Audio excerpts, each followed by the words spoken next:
make sure that everybody is free and completely seated. So no standing. Bye-bye, If Danay. you do plan on taking any photos or videos, go ahead and get those cameras and phones Robert. out ready to go.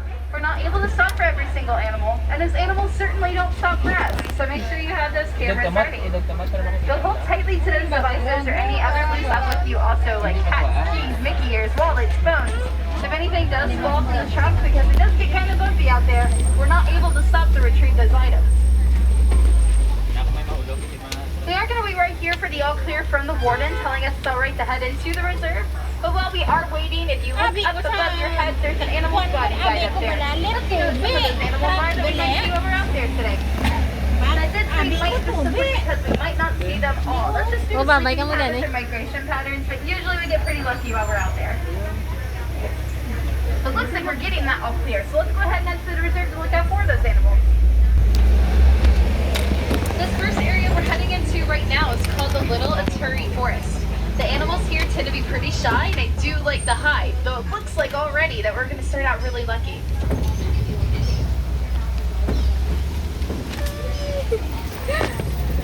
So there's going to be several different animals that are going to be out to your left-hand side. Left The hand first na. ones you're probably going to notice are these bright, rusty, orangey colored animals. Those are bongos. Ah, bongga lang! The bongo's horns don't really stand straight up, but instead they curve Si slightly back Louie, towards their sa heads. umpisa na, Making ano, it sa easier una, for may them kita to sa move labot, forward no? without getting stuck in the trees and bushes. The animal that's up to the right-hand side is an okapi. Okapis have very distinctive streaks on their back legs where it looks Kita like ya? they're wearing zebra Kita ya, teeth, Weng? but they're not related to zebras at all. They are one of the only known relatives to giraffes. They have a prehensile tongue like giraffes do, so they're able to grasp at things with their tongue, almost Kita more mo, like a ma? finger. The more grayish animals on the left that look like giant deer are greater kudu. They get up to about 55 inches tall and just their shoulders alone.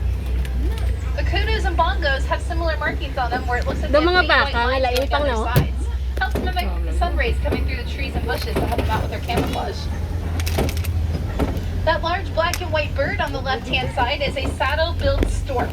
He's about 4 feet tall, and he has about a 9-foot wingspan. That's just a foot less than the canopy above your heads right now.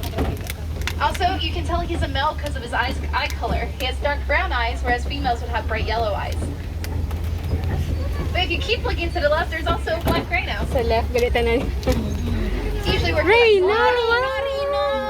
Black rhinos tend to have pointed upper lips, Look and the pointed upper lips that they have are also prehensile, so they can grasp at things with their lip, just like the okapi can with its tongue. The black rhinos also tend to be a little more solitary than most other rhinos, so you'll typically find them by themselves like that. They also are one of the smaller ones of the rhinos. They only really weigh about 3,000 pounds, but that's small for a rhino. Unfortunately, all rhinos are poached for their horns because some people think their horns have medicinal property to them, but there's no proof that they do. They're really just made out of keratin, and that's what your hair and fingernails are made out of. So that poaching does seem pretty pointless once you figure out it's for something as simple as hair and fingernails. Well, we are going to go ahead and start leaving the Little Aturi Forest and start heading towards the Safi River. And as you might be able to guess from the name at the Safi River, we're now going to start looking for some of those animals that would live in or around the water. Hopefully our luck's going to continue, just like throughout those forests back there.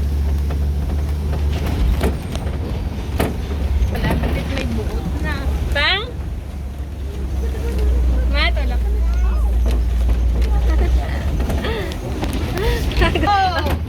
Ano na ito ho? Vulture? Out to the left, there are some hippos throughout the area. There's actually one in the water right next to us. Water? Hippos are able to hold their breath about 6 to 8 minutes at a time. They'll Kita mo close up ma? their Ito mo, nostrils sa and their dalong. ears to Ano help na out sila? with the breath. Ano na sila? They are Nakita mo? excellent swimmers. Ano sa dalong? Ano na sa dalong, Weng? But as Hippo. they get older, they start to weigh a little bit heavier. What they're going to do is just start Ano mo? bouncing Ano on the pa? ground underwater like that. Underwater? Kita mo pa? There's also some large white birds on the island. Those are pink-backed pelicans. I know at first glance you don't really look too cute, but they do turn pink during mating season, so that's how they get their Naman mate. ga. Ano But pa it's ka on mo? their feathers, Ano pa there's pa? skin that turns Wara pa, pinkish wara red, pa. almost like they're blushing. Ara. If you see Ga, how that kuwan one gani sa hippo's laying tubig. its head on the other one, they do that simply because they have very heavy heads and they don't like to hold them up. So they put their heads on each other on the rocks around them. As we continue through the Safi River, we are going to cross over a bridge that can get kind of bumpy, so just make sure everybody's still staying fully seated. Please, no standing. The reason why is because Crocodile. Ay, You can crocodile. tell that crocodiles, not Wala sa left, alligators, makakita because ko si even with Louie, their bye. mouths shut, they have a very toothy grin with the fourth tooth sticking all the way out. They are able to weigh as much as about 500 pounds, and they can eat about half their body weight in just one meal. So it does mean that 500-pound crocodile would be able to eat about 250 pounds of food at one time. But they don't have to eat all the time. What they'll do instead is have a very large meal like that, and then they can even go a couple months before they need to Hindi eat ka again. mahulog ni Louie, bye. And though the crocodiles are, of course, some very dangerous animals, they can be very gentle when it comes to their young. When it's time for their little ones to hatch, they will roll their eggs around in their mouths to help soften up the eggshells to make it easier for them to hatch. Ay, sorry mo. Ako naman. But this time to your right-hand side, you are going to see a very large tree that kind of looks like it's upside down. It does get the nickname the upside down tree for the way it looks, but its real name is a baobab tree. Sa right ko naman. Baobabs have a sponge-like texture on the inside that holds a very large amount of water. So they are extremely Tulok, useful for Tipang. animals, especially during droughts. They can pierce the bark with their tusks or horns, helps give them water when there's none in their home at the time. So that, it does gain a second nickname, or you can also call it the tree of life. We are now in Tirana. We're also called the Serengeti grasslands. This is one of my favorite views out in the reserve where we're overlooking the savannah. It's even better with some giraffes out there. But let's try to get closer up to them. A giraffe. Giraffe. So there are a couple just out to the right. I believe those are actually both the males, the adult male and the Ah, wait baby lang sa akon. Ayan ang The giraffe. larger one, he can get up to close to that Look 20 at the feet tall. They can giraffe. get 10 to 20 feet tall, but he's closer to Giraffe. that 20 feet. That's George. The little Jabari that's there with him, he does have a little ways to grow still. He was first born at about 6 to 8 feet tall. So he still has some growing to do. Atod ka? The giraffes that we are seeing are Maasai giraffes. They have the very messy like spots in their pattern, whereas reticulated giraffes would have clean, crisp lines Salakyan around their gali ni spots. Mabi. So it's pretty easy to remember if you think of it Truck as gali messy atong or ginasakyan. Maasai. Walang tumabala. A few others out there to the right. No? They really do love eating. You'll probably see them eating most of the time that we see them. They eat for about 20 hours a day. They only get about 30 minutes of sleep a day where they take power naps that equal to those 30 minutes of sleep. And other than that, they just eat all day long. So giraffes actually survive off food and power naps. And I'm sure some parents could relate to them very well. Tikala naman, baby. Out to the left are African wild dogs. Damo, giraffe. They're kind of laying down next to that short little tree out there. Let's see if I can give you guys a better look here in just a second. There we go. They can also be called African painted dogs because of the unique markings that they have in their fur. And they do have some very close-knit packs. They use their close-knit packs to pursue their prey Diin until na. the prey is just too tired to continue, Babaw. giving them a higher success rate of Kita, hunting than big Babaw cats like ng lions tre. and cheetahs would have. Those African wild dogs can also Dogs ko no yan. sick and they're old. They'll even regurgitate food to make sure everybody has the ability to eat. Out to the left, laying Ato, down, there are some mapalahuay. single antelope. They're really dark brown animals out there. Their horns point backwards so predators won't attack them from behind. And we are going to go ahead and pass by some of these termite mounds too. I see, oh actually there's those little antelope out there. There's some more of them up here too, so I'll show you those antelope up there. But these termite mounds are made out of saliva, dirt, Ew. and dung. Ew. Probably doesn't really sound too appealing, but a lot of animals, including the giraffes, like them a lot because they use them like basically big back scratchers. But here are those antelope I was talking about a second ago. These might be a little bit easier to see anyway because they're standing up. They look like little s'mores on sticks out there to the left. Those are springbuck. They're only about 3 feet tall, full grown, so that's as big Ano as na they're going to get. kambing? But they are still very good at jumping. They're the smallest of the antelope species, so they can jump very well. They can actually jump 6 to 8 feet high. Really great view of that giraffe out to the left hand Kanami side sa mga now. puno sa babaw. Might be able to see her Oh, face as I go around giraffe, her cliff. cute, And we'll cute. see George and Jim. They're out to the right hand side. Muya There we po, go. We have gamulakat, giraffes on both sides galakat. of us now. Now, if you ever do get to see a giraffe's Tulok di ma, tongue, tulok di ma. stick Ma, out tulok di ma. Their tongues are kind of a purplish Ma, blue ano? color. Ma, Some gets dulong. sunburn on their tongues as they eat up at the high points of the trees throughout the day. Their tongues also can get up to about 21 inches giraffe, long. nakikita That's about ko the na. same length as your forearm. Not only Ito, super kita, great di for ba? them to reach Kita the leaves pa. up Ano high. gigali-gali? Giraffes Oh. can Kaya also wala no kita eyeballs. pito, Loki. Are you? There's a bunch of zebras out here now too. A group of zebras like what we're about to see is called a dazzle. So this is a dazzle of zebras. And they are specifically Hartman's Mountain zebras. And there's a few ways to know that. But one way to even know at the distance that we're at right now is we look at their bellies. Their stripes don't go across their bellies. Most Yun yung zebras do, zebra? just not mountain zebras. Sibra. Back behind the zebras, there's also some of these tan animals. Those are Patterson's elands. Elands are the largest of the antelope species. Those are both females. The males are usually slightly more Tulog ka larger mo, than tingnan, them, and they're a little more gray. Hindi niya Up pagtabunin by si that Sige. tree on the top of the hill on the right, Okay. there's Ankoli cattle. Their horns can grow 6 to 8 feet long from base to tip. But they're basically hollow on the inside of their horns, so they only really weigh a few pounds. Damo sila, no? And the more grayish animals up on the hill as well are white-bearded wildebeest. The wildebeest really love all the rainy weather that's been around lately, and they do like to migrate according to rainstorms, following rainstorms up to about 1,000 miles per year. They can be in a group as big as about 1.5 million of them traveling together, and that's known as the Great Migration. Those wildebeest also make a really weird sound where it almost sounds like they're saying new. So they can also be called new, and that's spelled G-N-U. We're Elephant! going to keep going and start heading a little bit deeper in the savannah up here. So we're going to, in this deeper part of the savannah, we're going to start looking for some elephants because it's known as Enjoy na elephant mo, country. baby. So see if we can find some of those gentle giants through here. Oh, maka-appreciate na sa... Oh yeah, one right up ahead up here. Really good view actually. Ano na, look? Ano na, look?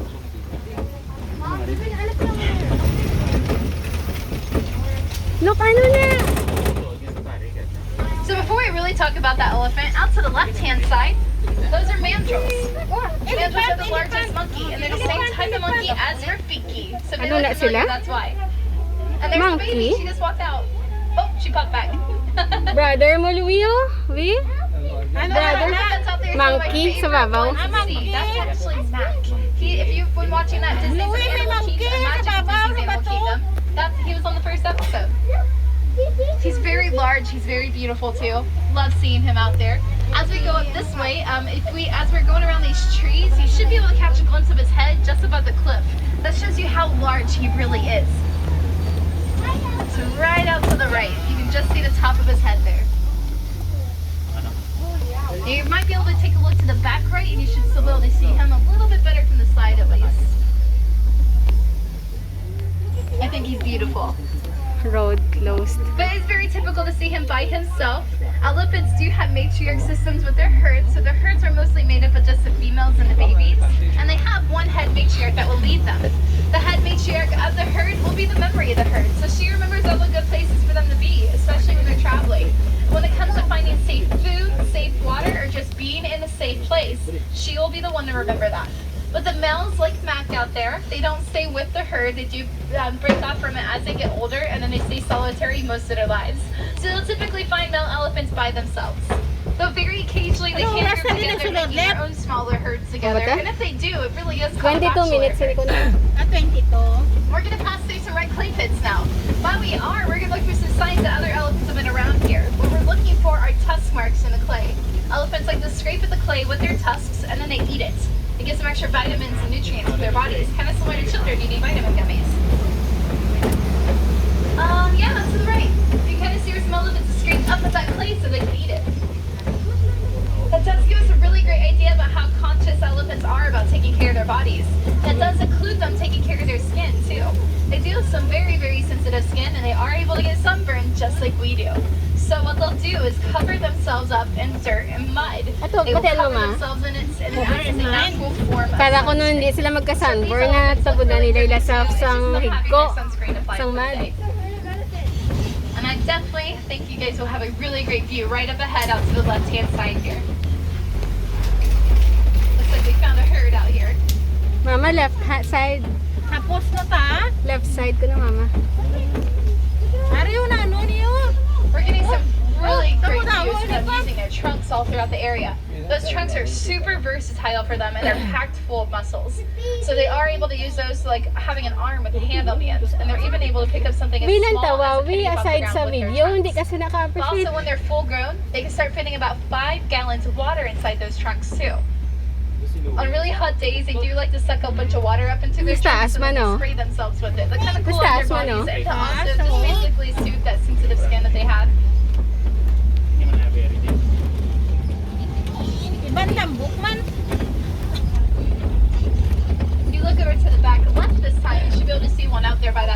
tree. Oh, naming tubig. Oh, Kind of tubig. chowing down on the stick. Ano, ready? Oh, wait, do you continue to go around these flamingos up ahead? And these are greater flamingos. They're the largest of the flamingo species, but the lightest pink. I love seeing the flamingos out in the reserve right now. Find the fluffy gray ones. Those are their babies. So they were just born in the spring. They are already getting large, and they're losing a lot of their fluffiness lately, so it's kind of sad. Diyan mo namin namin ito yung flamingo. Flamingo, yan. It's a really great way to show people how flamingos don't actually hatch pink, but instead they hatch as a grayish-white color. Then they're going to gain their pink brine shrimp that gives them beta-carotene, and that's what's really going to cause them to turn pink. But they mostly won't fully turn pink until they're about 2 years old. Oo, natabura. Ano sa bulan niya? They're also able to start vocalizing inside their eggs just before they're about to hatch. It allows their parents to become accustomed to their sound, so they know which one's theirs even after they hatch. And a group of flamingos like that is called flamboyance. So that was a flamboyance of flamingos we just went around.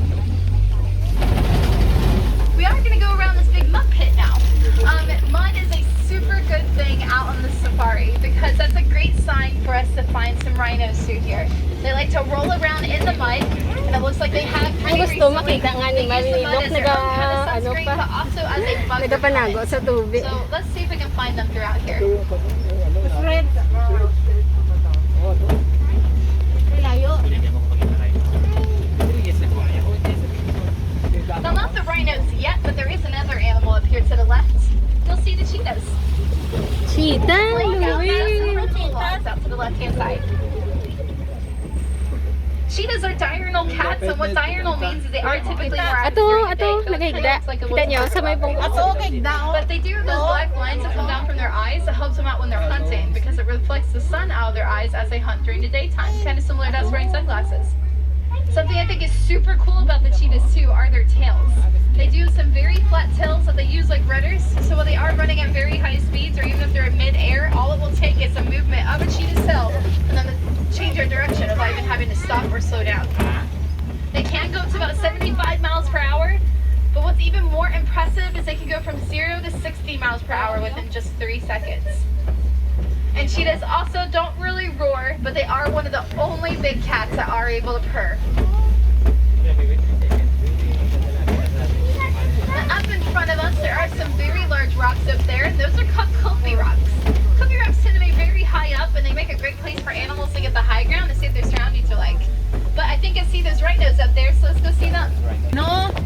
They're on the right-hand side, kind of up on that hill up there. Ato, ato, ato. Ay, hindi.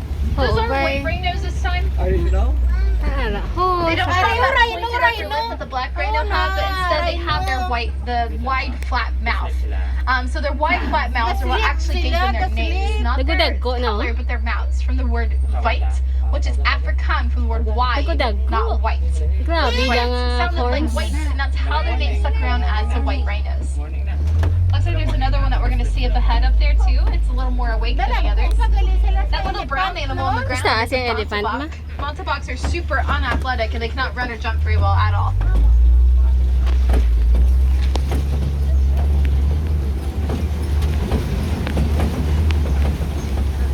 Looks like the Kopi rocks are pretty quiet right now, so we're going to keep going to see if we can get a better view of that rhino that was out there. Wait pa nagapula ang ano. Ang kahoy. This is going to be a tricky Ay, thing to see verde. too, but I'm going to try to describe what it Tropical. looks. So if you look out and see the two trees right out in the middle, out to the left, that first tree in the middle, just behind it, are some warthogs laying down on the ground. Ha? They look Ay, like gali hairy ang looking kapula. rocks. Ato, We andin. might be able to see them on the other side too. But warthogs do have warts, just like their name tells you. They're really big padded spots on their faces. Ay that ko provide kabalo, protection to their hugs ko face. no na to. And all these burrows throughout the area have been created by them. They're the largest burrowing mammal, and they make them with their 2 pairs of tusks. Oh yeah, really great view of this rhino. Oh, Now you street! can see that white flat Ah, mouth. streets! Dodo, yung street sa kalsada. So they also have very, very poor eyesight. They can only see a few feet in front of them, which very fittingly gives them Ay, a creepy tubig name na called a gali, oh. crash. So you've seen this crash of rhinos out here. Though they do have excellent hearing to cope with their poor eyesight. So if you can see those really big funnel-like ears, that 20 captures a minutes lot na of sound dali for them. Pang tulok di And pang. of course, up in front of us, walking on the road for Tulok just a di mo. moment, is an ostrich. Okay na. Ostriches have about a 9-foot wingspan. They're sadly a little too heavy to Ito fly. na nago. They cruise about 35 miles per hour. Ostrich eggs on the ground outside. Warisa dito. Lit, Single one of those eggs can equal to about chicken eggs. Ay, itlog. Another ostrich out to the right-hand side again, too. Ano man She's niya? walking through this way Undag-undag. as well. Yeah, You itlog. can tell they are females because they're man. feather colored. The males have very rich black feathers, whereas the females have dark have gray feathers. Dali na matapos. 2 minutes na lang. Hindi man namin. We are Galing going yung to keep itsura going no, and sa start ostrich. leaving the savannah up here. And while we are leaving the savannah, we are going to start Di making na our way lion, into ma. the Magadi Glen. Hindi na In layo the ng Magadi Glen, you're going to tiger. notice Borden does have some landscaping happening right now, so we're just passing through the area. It does unfortunately mean we're coming up towards the end of our safari because we're getting closer up to the village. But as we continue through here, I'm going to give you guys some ways on how you can help out. Kasi sa wild. One animal that you did see that not only has poaching issues but also a lot of habitat loss issues are the elephants. So they lose a lot of their homes. If you'd like to help them, if you're ever going out to get the items like chips, cakes, cookies, or even chapstick or household cleaners, look in their ingredients to see if they're using palm oil. Palm oil is harvested in the homes and habitats for the elephants, so they're losing their homes for things that we use on an everyday basis. The companies are able to use alternative oils like sunflower oil or even coconut oil, but it's just pretty sad. But now that you know this, you have the opportunity to make the choice when you get those items to instead get brands that are not using palm oil. You can make a big difference with saving some homes for the elephants. If you would like to help some wildlife that can live in your backyard, one way that you can, while we all have to currently wear those face coverings, if you're ever choosing to use an